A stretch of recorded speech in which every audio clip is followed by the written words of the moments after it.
Welcome to Trenchometry. If you've spent any time in or around the trenches, playing offensive line isn't just blocking, it's chess at light speed. You're controlling angles while a 280-pound plus defender tries to destroy your running back. Every snap, calculate leverage, mirror footwork, and anchor yourself against pure violence. Miss one step and your franchise player gets flattened.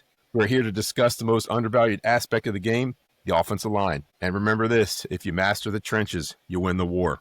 My guest today comes to us from north of the border. After a very successful career at the University of Laval, where he was leading his team to 2 Vanier Cups and was recognized as twice being All-Canadian first team, my guest spent some time with the New York Giants and eventually was drafted by the Alouettes of the CFL. He played 3 seasons up there with the Alouettes and the Elks and retired in 2023. He roams the sidelines as the offensive line coach for Concordia University up in Montreal, and he's the content creator and business owner of OL Prototype. Today, welcome Mr. Samuel Thomassin. Thank you, Samuel, for being here, and I'm excited to have some chats with you about what I'm passionate about, offensive line. It'll give us an opportunity to kind of learn some of the game today that's different from the Canadian rules to the American rules of football. So why don't you start us off and give us a little bit of explanation of what your football career was and what you played, kind of how that went for you while you were in school. Yeah, well, first of all, thanks for having me. I always like to share and talk about the offensive linemen. I'm a recently young coach. I just stopped playing, right? So I'm 30 years old.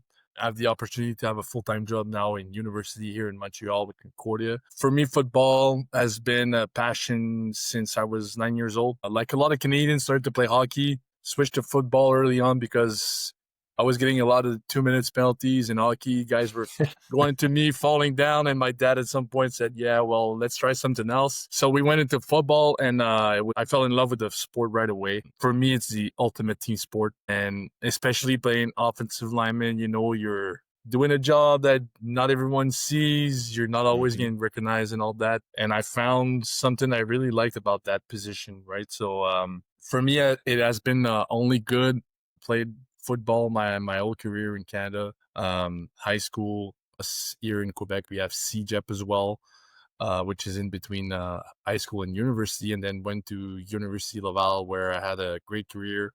Personal point, and as a team as well, we went to 3 championships in a row, won 2. I lost 1 in between, learned a lot of stuff, and it led me to have an opportunity to be drafted in the CFL.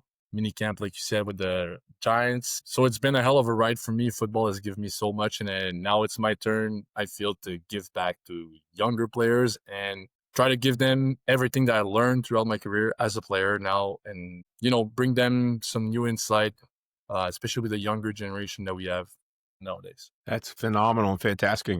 Impressive career there that you had with 2 championships out of 3. Anybody that has a chance to compete for one had a couple chances to win some state championships down here in Florida, and had also this opportunity to lose one as well, which never ever goes away. It stinks that people have to experience that, and though I won a couple, the one that I lost is the one that sticks in my brain most of the time.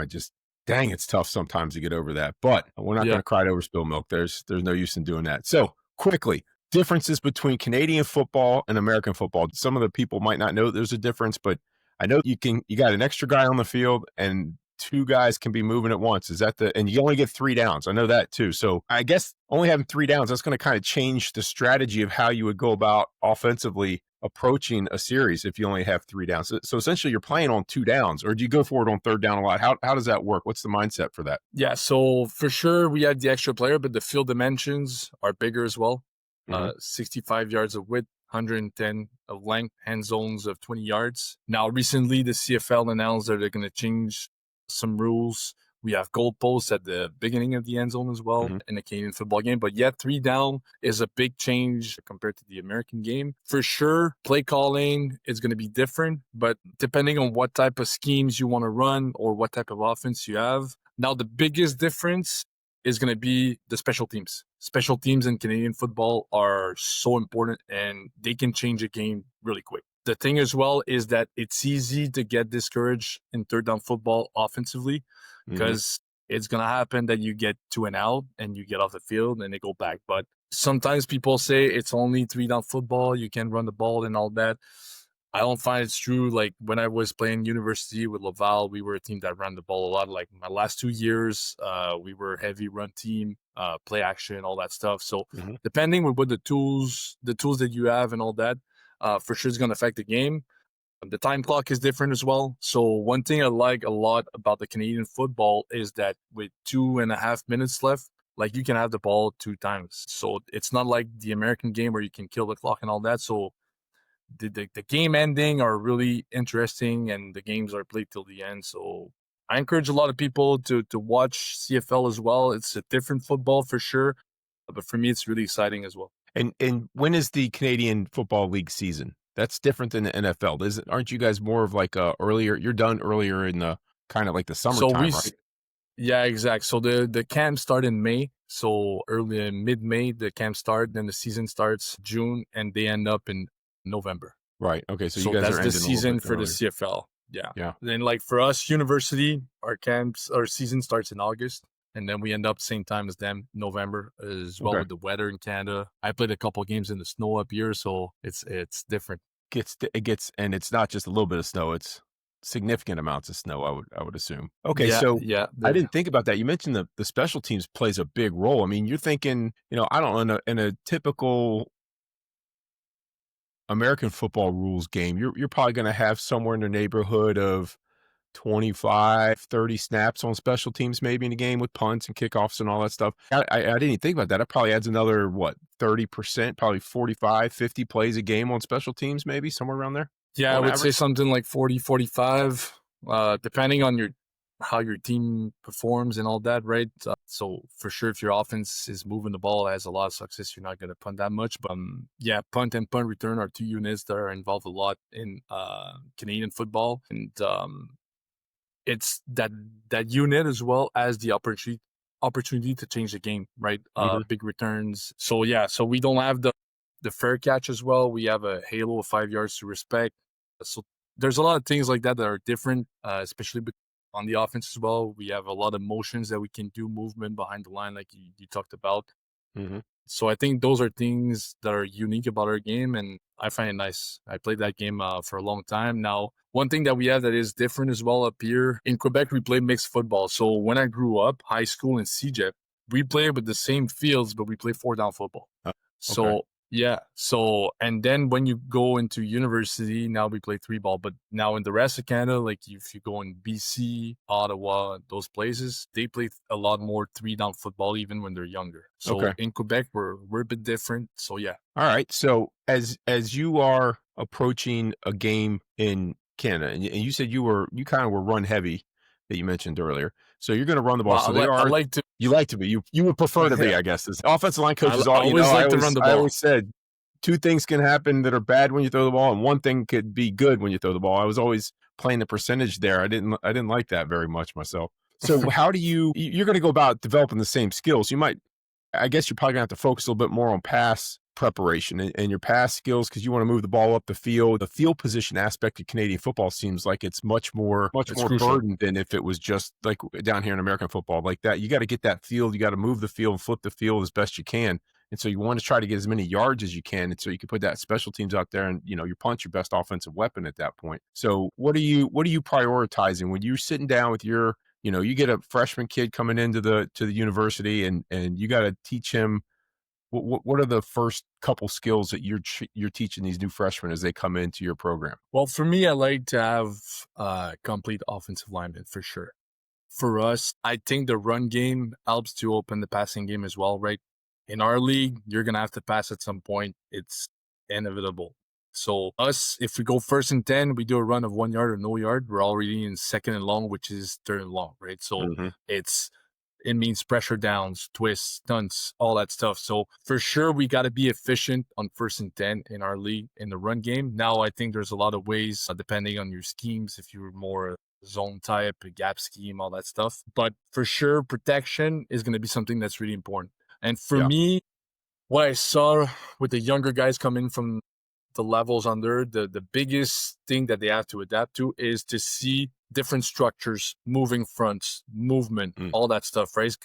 When you draw plays versus a base 40 front, all that stuff, normally that's not where you're going to have issues, right? It's about winning one-on-ones, respecting Right. your rules, and all that stuff. When all of that starts to move, well, that's when it starts to get tricky for the offensive lineman, right? So it's a lot of those situations for us in three-down Right. football is right when you get in second and mid to second and long, right, it's passing down most of the time, right? So You're going to see a lot of it's about garbage.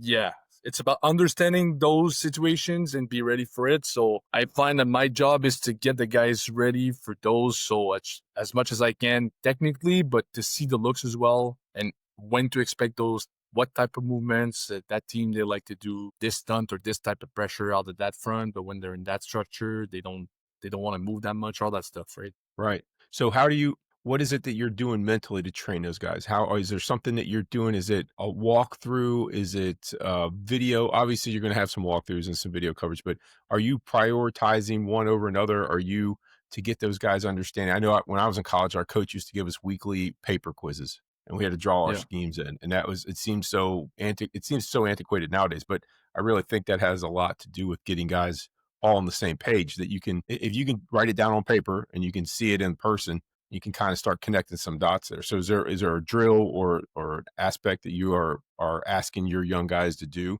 that will help them develop that ability to see the garbage coming at them and the twists and the stunts and you got 12 guys on the field. There's you still only got 5 offensive linemen, right? That 12th guy is usually a Yeah. skill guy if I remember correctly. And so that means there's Yeah. another Yeah. skill guy on the defensive side of the ball too that can come on in there and blitz. Yeah. So for me, I like quizzes as well, but I use them Mm, more in the off season.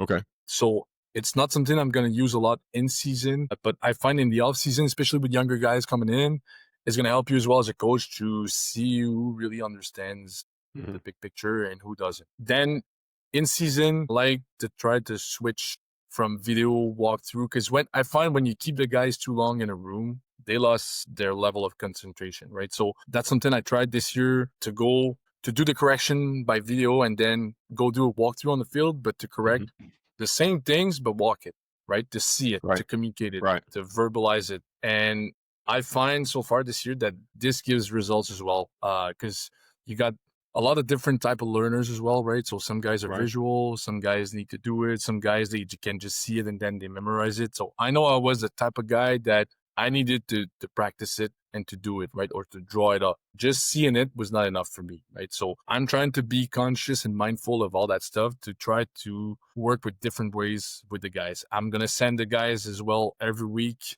I draw all the pressures by down and distance that the certain team that we're playing is doing. So the visual guy or the guy so I'm telling the guys, if you want to practice plays or draw it, don't draw it versus just anything, right? Use those drawings. So you're practicing versus something that you're going to see this week, right? So yeah, so for me, it's trying to find the more different ways that I can to help them to be prepared for that game so that they've seen it so many times in different ways. It's just more reps for them. Right.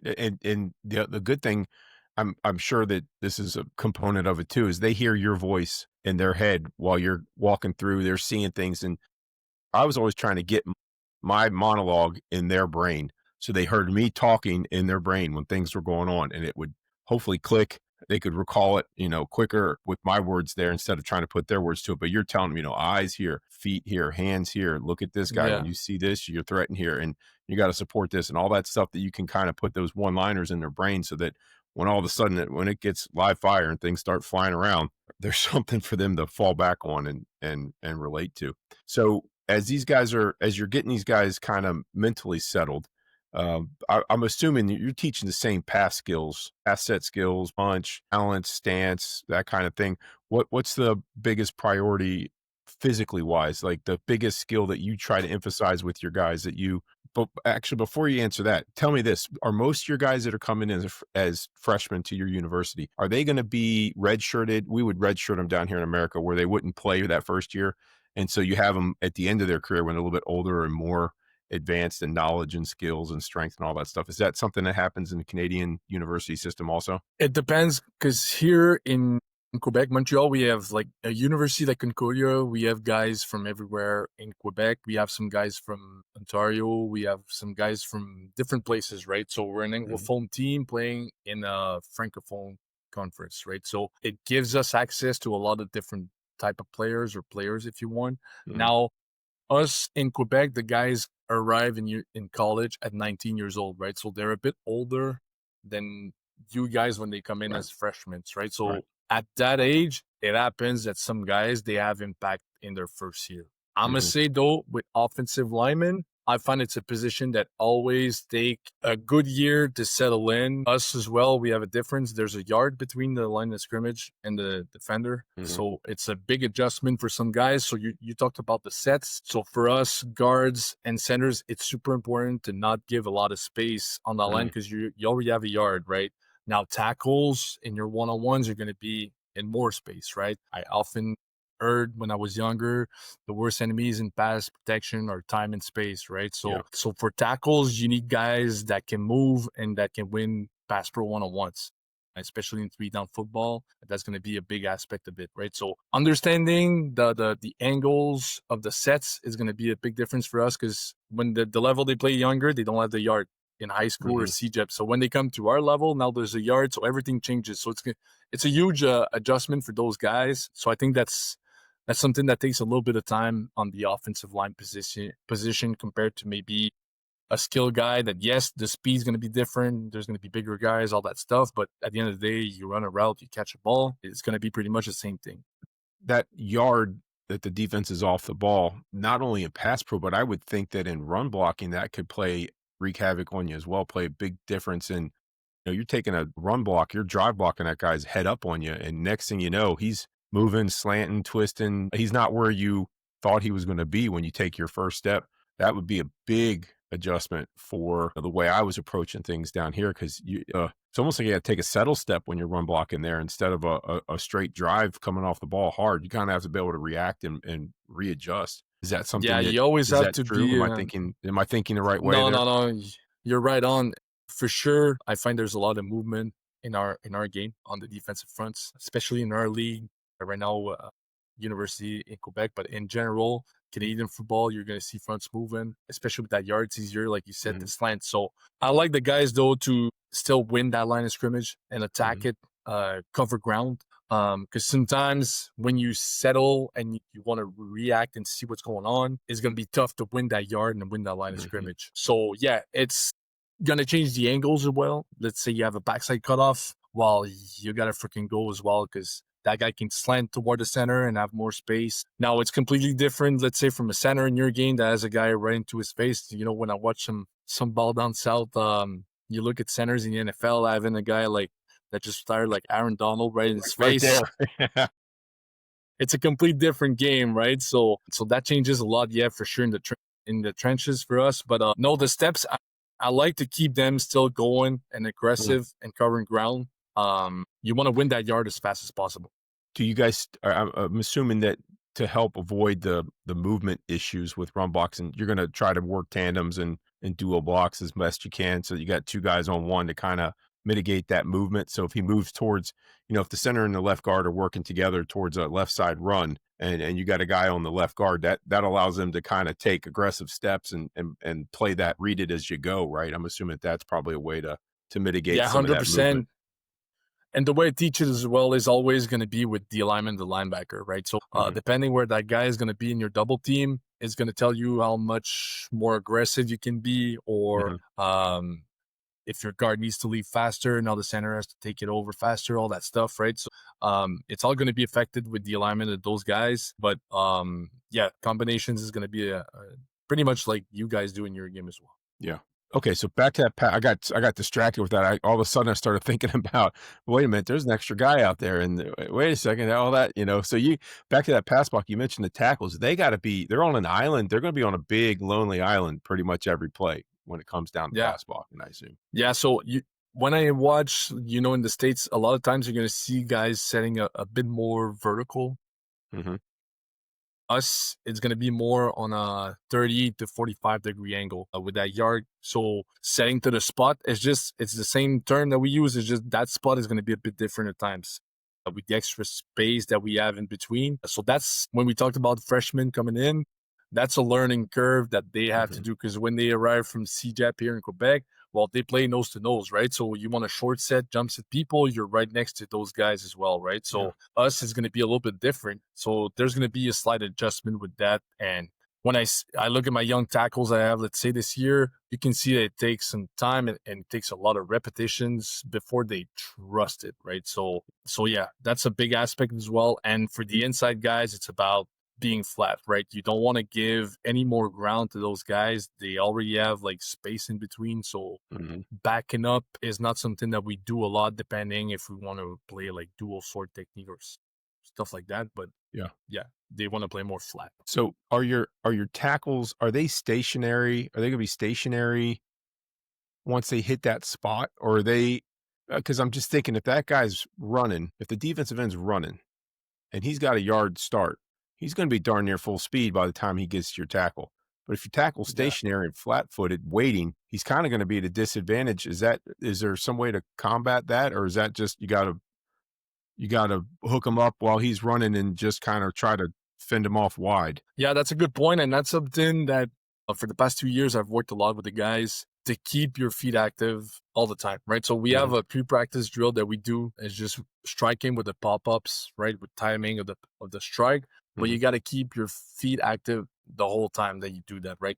Because it's easy to get to the spot, strike, and now think that you're going to be engaged. But now in our game, with the space that we have, that guy's going to keep going upfield or he's going to counter back and all that stuff, right? Same as you guys do, is just for me, there's a big emphasis to try to keep the feet moving at all time. That being said, we talked about being anchored in the ground as well, right? So you want to do that without being light on your feet as well, right? So that's another curve of learning that you need to have when you come into our level as an Lot offensive lineman. lot of nuance in the Canadian league as far as Yeah. the Canadian rules go that I hadn't really thought about until you mentioned those things and my brain starts going, "Okay, wait a minute. There's a lot of space out there. That guy's gotta move. If he's moving too much, then he's opened himself up to the bull rush. If he's too stationary, the guy's gonna speed rush him right past him." Like, all those little That's adjustments it. kinda start kicking in there, and it's like, "Oh, man, I hadn't," I don't really think about that, like, in that way, so it's a whole new paradigm to look at for me. Yeah, that's it. We talk a lot about setting square to that spot because the Mhm. moment it's easy to open your hips quick with those guys, especially that want to go with fast get off. I have a good friend of mine who plays in the CFL, Matthew Betts, who's probably the best DN right now in that league, who was a bit with the Bears, and then he had a trial with the Detroit Lions. And when we played together in college, that's just all he did, getting off the ball as fast as possible and getting around those tackles, right? So quick defenders get around, like it creates a good angle for them, right? So you got to Mhm. intersect that. But the second we open our hips as offensive linemen, we get ourselves in a bad position. Yeah. Now it's about trying to ride them around and all that, but setting a square to that spot is going to be crucial for us, and that's something that the younger guys, it's new to them when they come in, right? Yeah. So yeah, As soon as those hips get perpendicular to the line of scrimmage, you have no way of you have nothing strong. There's no weight room exercises that go like this to develop no, strength. You get really weak really fast when those hips get 90 degrees. All hundred right, percent. so as you guys are doing those pass set drills and you're keeping your feet moving, what are your other, I don't know, one or two drills that you do for pass pro or pass blocking that you think are paramount to being done? Or there's something you're going to do every day to make sure that these guys are developing that skill? What are your one or two drills that you would do for that? Yeah, well, for sure the pass sets are going to be worked on. Now, I like to work the redirect as well, right? So getting to the spot and moving around, work different type of strikes. I think for me, it's important to know what type of rusher you're facing. You're going to face, like for me, the most difficult rushers that you have are the guys that can do anything, right? Like we talked about an Aaron Donald earlier. He can do power and finesse. He can mix it around. Hmm. When you have a specific type of rusher who is more power or finesse, then I think it's on the O line to use different tools, right? So if you know you have a guy that's on the edge, I like to go with hand swipe and all that stuff. I like to talk and practice about big stands, right? So if you always do the same thing as an offensive lineman, as much as I like to say defense players are not the smartest to me, right? But It's okay they to do say that film on as this well. channel. We don't have a problem with you saying that. That's fine. They do film as well on us, right? So if you do the same Yeah, I agree thing with you over though. and over again, I'm 100% agreement with you that there may not be the sharpest knives in the drawer. That's fine. that being said, I know some really smart D-line, but I think they're just a small percentage of the rest. They knew their colors. They knew their colors and could count to 10. That's what made them smart. I guess that's the. Yeah, but yeah. So knowing what type of rusher you're facing is going to be super important for me. So I Mhm. think it's putting an emphasis on that as well. And reading your keys pre-snap, right? It's going to help you a lot, right? So I'm big on feet alignment as well. Understand that with whatever foot is back, depending on how you play, and the more you grow into this game and what level you play, it's not going to be physically efficient from a guy having his left foot back to slant to his right, right? So Mhm. on his first step. So stuff like that, you can look at it pre-snap, and it's going to give you a little bit of a sense of what you can expect on that first step, right? So Yeah. this is the kind of stuff I'm trying to teach my guys to be able to see pre-snap. And I tell all the guys, right, when you go in one-on-ones, it's time to try stuff, right? I don't Mhm. expect you to go in one-on-ones and to just win 10 out of 10. I want to see you try stuff, and if you don't try it there, you're never going to do it, right? So Oh, yeah. yeah. Yeah. Do you guys on your pass blocking rules, are you mostly big on big? Are you guys doing any slide protection and taking it back off the edge and moving sliding it to whatever way you need to go, which would Yeah, we're necessitate having be able to do both feet back, right? So if you're sliding the protection to the right, you would want your right foot back, and if you slide it to the left, you want your left foot back, and then if you're big on big, your outside foot's back. I'm assuming is yeah. that how you're gonna teach your guys? Yeah, we're half man, half slide, mostly dogger to blitzer.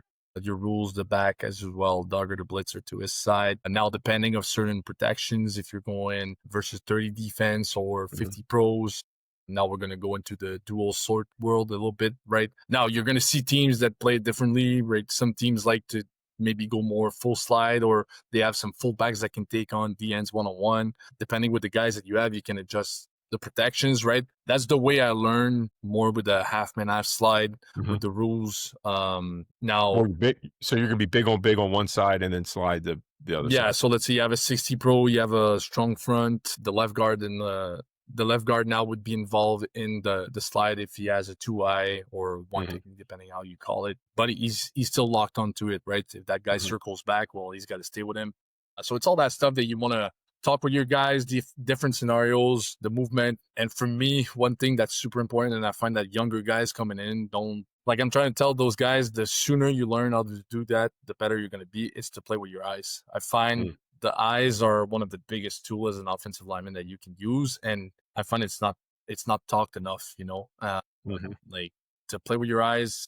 If we talk aiming points or scanning or seeing pre-snap stuff or after the snap, reacting to it. So for me, I think it's something that's really important. I agree. I'd always say that you could block 2 guys on every play, 1 guy with your eyes and the other guy with your hand or your body so that you get a 2 for there. Because if your eyes aren't on the right spot, probably gonna miss something, and that's gonna be catastrophic to the play, I think, in the big scheme of things. Okay, Yeah. so let's get into what's your practice route. I'm assuming you guys play on Saturdays up there? Is that a safe Yeah, assumption? it varies. We play Saturdays, we could play Fridays, sometimes Sundays. It depends of the schedules or where we play or who. But you're gonna have a Monday, Tuesday, Wednesday work week or Tuesday, Wednesday, Thursday Day one, day work two, day work three, week. day before. Yeah. Yeah. Okay. And so what do you are you doing anything every day? Is there something that you do every day for your guys? And if what is that you're doing every day? Once practice starts, you're gonna do this drill every day, no matter what. If they're gonna you got weather coming in, you got 10 minutes for an individual, you're doing this drill. What would that be? Yeah, so we have a pre-practice that we do. So day one is going to be more run, first and 10 emphasis run day, right? Mm. So that's where I'm going to do for me more the run stuff, right? The run teach. I'm using that whole day to do only run stuff. Day two is going to be more passing down, right? Like we talk twist pickup, Mhm. pass sets, redirect, handwork.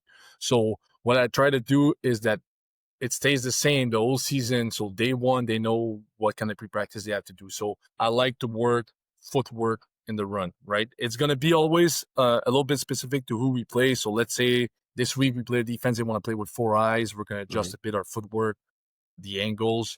So let's say we're going to work pre-practice with the tight ends, double teams. Now we're going to split it. So we're going to use the boards. They're going to be separated in that double team. So the tight end is going to work his footwork alone, the tackle alone. Then we add the bags. Then we do it together. So that way they just build through the progression. Mhm. And when it comes to practice, now they did it so many times already, they're used to it, right? So that's something I try to do a lot in the run game to deconstruct the blocking as much as possible, right? To separate the feet and then add on the strike as well with it and all together with the aiming points and all that stuff, right? Now, when it comes to pass protection, It's going to be about the set angles and the striking, right? So our aiming points in the strikes, how we want to set and be explosive out of that stance as well, right? So we're going to start as well from a knee pre-practice and then into our stance just to build back into it. And when we come after in practice, we're ready to go. Do you guys incorporate sled work? Do you do any sled work with your Yeah, guys? And what kind of sled work yeah. are you doing? I like the Crowder 2-man sled. Hmm. That's something I use. Um, I'm gonna use it a lot. I find that sometimes with the sled, you're gonna teach it. You're gonna cheat the technique a bit, right? So I like when I want to work, getting off the ball, working pad level, stuff like that, or Hmm. the front side player of a double team, certain strikes you want to work a flipper, stuff like that. So for certain stuff, I like to work on the sled, but most of the time I'm gonna stay with bags or even just go shoulder pads to work Got it. the right aiming points and all that stuff, right? Hmm. Do you do any like a 6 point progression or anything like that with those sleds where you're starting a 6 point stance and 4 point and 3 point and work your way Yeah. up through that? Yeah. Depending on now, the further we are in the season, maybe we go more for 4 point stance and go up, Hmm. right? Now, the earlier it is, we're gonna go from 6 points, 4 point, then our stance, which is 2 point or 3 point, depending if you're playing inside, outside. Yeah, and that's something that you can do as well.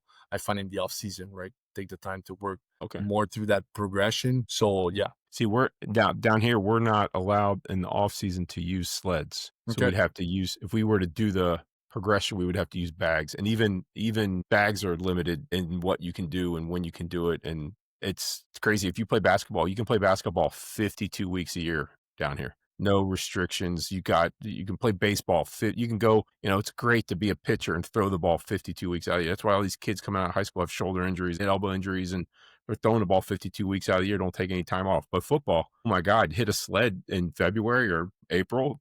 They call the FBI. They want us all arrested. It's incredible. Well, I'm not saying we're using the sled a lot in the off season, but it's not like you guys in the States, right? NCAA is such a huge business and all that stuff, right? Yeah. And especially nowadays with those guys being like micro businesses, right? So Hmm. for sure, it's taking a different turn.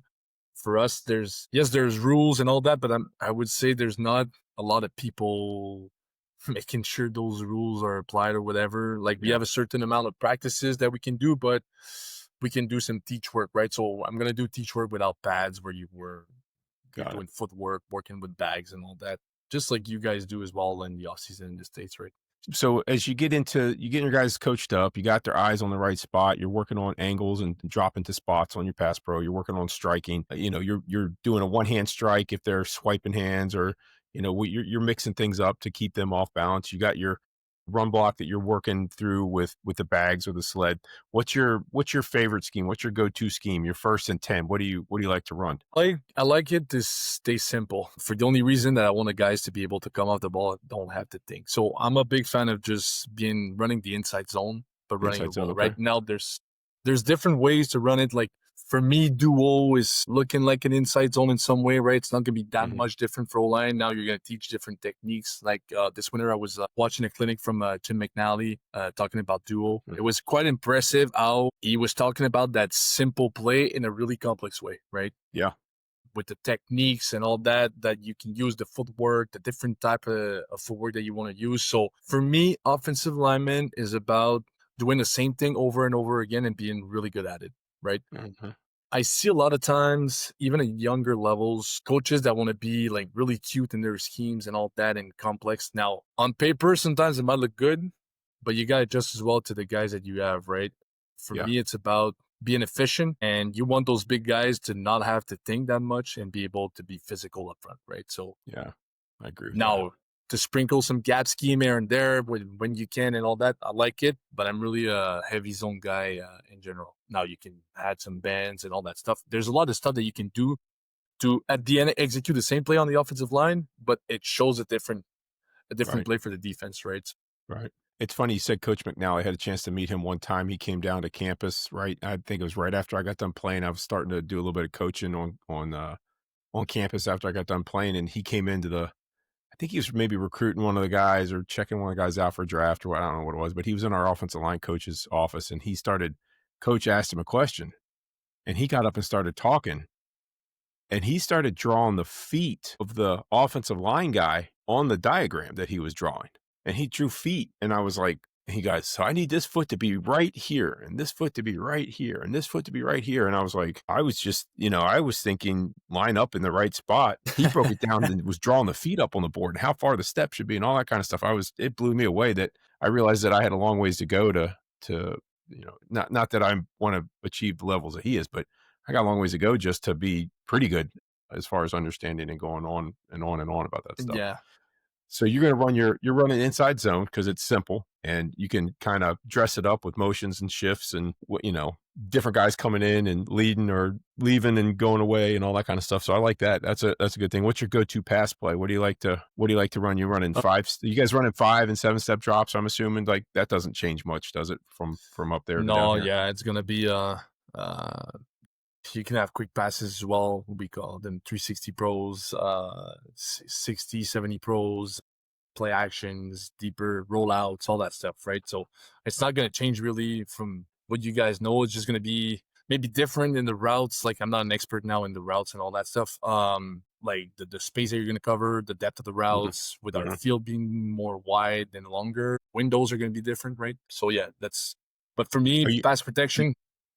Do you want to get it down the field? Are you a quick guy, like throw it out, let the receiver get it at the line of scrimmage and run some tunnel screen type stuff, get some big guys out in front of them? Or you trying to get it down the field a little bit, like a medium range, like a drive or mesh concept or screen? I like the cross route. I like the sail, the sail, the cross, and the dig on the backside. That's my favorite. We call it cross. I don't know if, people probably have all sorts of different names for it, but yeah, I think that route's just dirty. I think if you can get the protection and get those guys open, somebody's going to be there all the time. But I do like the tunnel screen too. I think if I can see a big guy hit a defensive back, that's my favorite. Yeah, that's one thing that's different as well for us in tunnel screens. Like those DBs are further away at times, right? With our field. So it's going to be more, you're going to see more running back screens, receivers coming back is going to happen.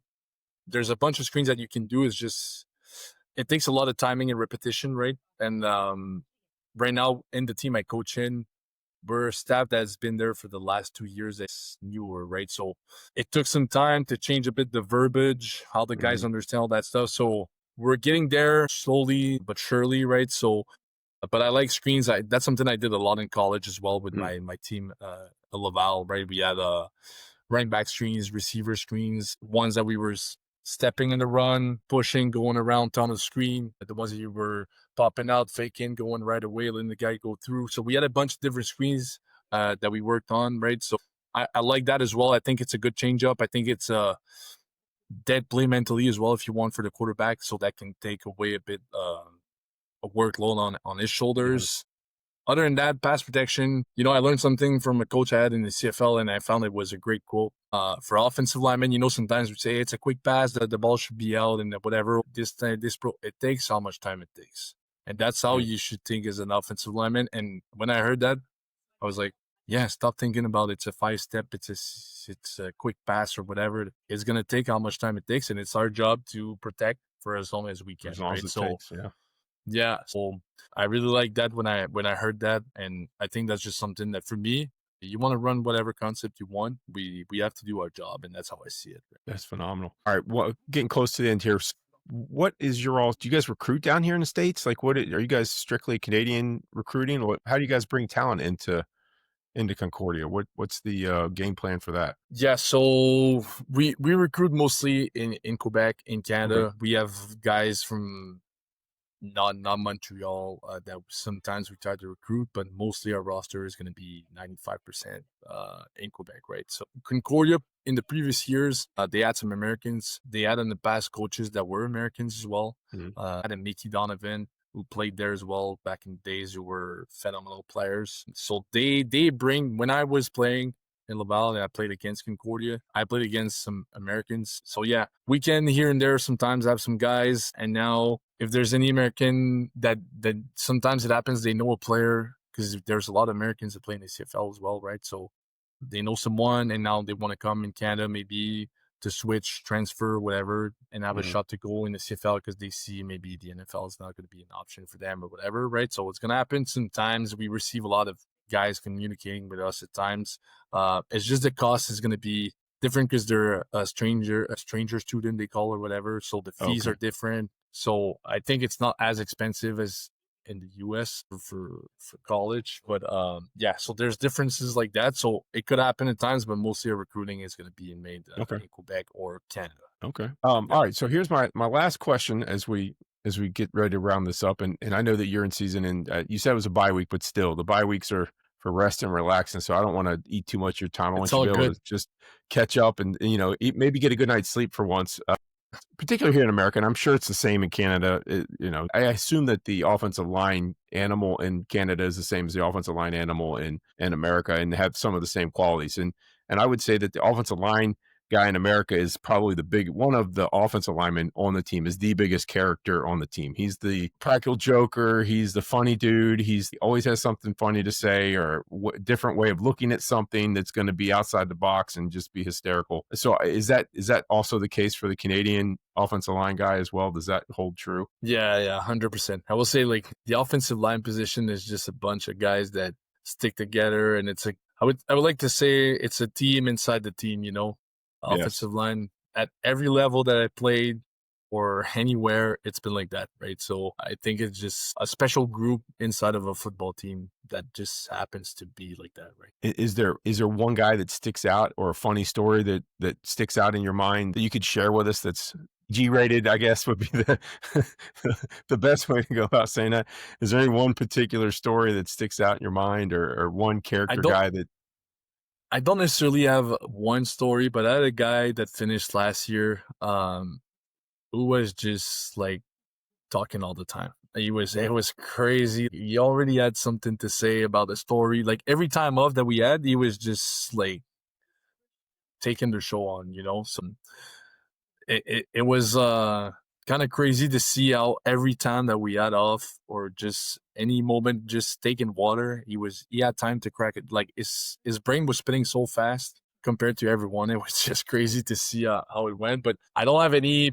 It's been only recently that I started coaching full time. Right, I had Yeah. stories as a player as well. But yeah, I find that every room that I had the chance to be coach or player, offensive line, I've been part of great groups. Like right now, like no matter how the season could go or whatever, I'm just fortunate to coach a great group of guys and human beings, right? So at the end of the day, I think it's a big part of what we do, right? Yes, we coach football, we help guys we try to win some games and all that stuff. But at the end of the day, you just hope those guys, when they end up finishing with college, they just had a great experience and enjoyed Yeah. it, right? So Yeah. yeah. Well, Coach, thank you for your time. As we get ready to head out of here, why don't you tell me about your Instagram, your OL prototype? Where can they Yeah. find that? And you put a lot of content up there. You're analyzing a bunch of stuff. So where can someone that's interested in hearing more about how you do things, where can they find you? Yeah. So we're on Instagram, O-line Prototype. So it's a business that we started 2 years ago. It's a branch from Linebacker Prototype, which is the original company. We're starting Mhm. DB Prototype as well this year. So we're trying to help guys from everywhere, right? So we're helping guys online. We have our website as well, which is on our Instagram page. Our goal was really to build that thing, especially here in Quebec, Montreal.